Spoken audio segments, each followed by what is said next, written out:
So we've talked a little bit about how much a pickleball court costs, and we walked through some of the aspects like concrete work and site work and other aspects like that. I'm actually going to walk you step by step through this customer's invoice. I'm not going to tell you the name. However, I'm going to step you through each cost that these customers paid. So the number one here, this is a 34 by 60 foot court. Your court will likely be a different size than 34 by 64. So that does mean the numbers change. Be aware of that. When you get larger in square footage, the numbers are going to go up. You get smaller in square footage, the numbers are going to go down.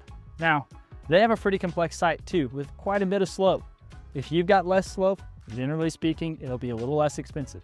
You're going to see that come out in the site work and then in the concrete work. If you've got crazy amount of slope, hard access, hard dirt, you need to do lots more excavation, stuff like that, it's going to be a little bit more. So you got a lot of choices that come in here as to what's going to dictate the end price for your court. At the end of the day, you need a professional to come out and tell you an exact quote that we would commit to building it for. This is meant to give you a general ballpark of what a court costs. If you're watching this video and you don't live in Austin, Texas, or you don't live in the Central Texas region, do not call your sport court dealer and say, hey, I found this guy in Texas who can build my court for 10% less, because they might have a totally different business and cost structure than we do. So do understand, this is for our company. You'll probably be able to find someone to do it cheaper. You'll probably be able to find someone to do it more expensive.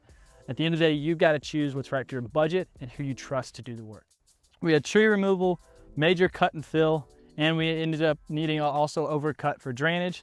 That came out to about $9,000. The 5-inch post-tension slab for this was $21,000.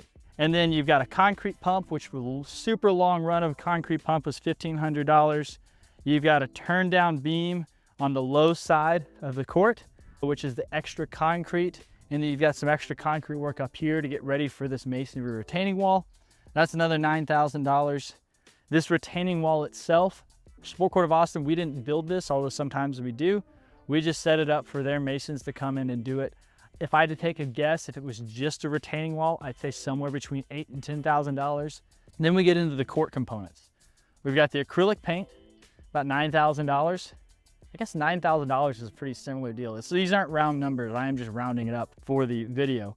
Then we've got our Power Slam basketball system, adjustable at $2,600. We've got the light system, 2 LED lights at 24,000 lumens a piece at $3,500. We've got our multi-sport net with a pole, $730. And then we have our fencing, which is a total of 110 linear feet of fencing at $2,500. That's $25 a linear feet. We've got freight, labor, and tax. That all totals up to be about $25,000 for the actual court components itself. And then that leaves them with a grand total of about $65,000. So on the grand scheme of pickleball courts, this is a pretty expensive pickleball court, right? This is on a slope. It's not on flat ground.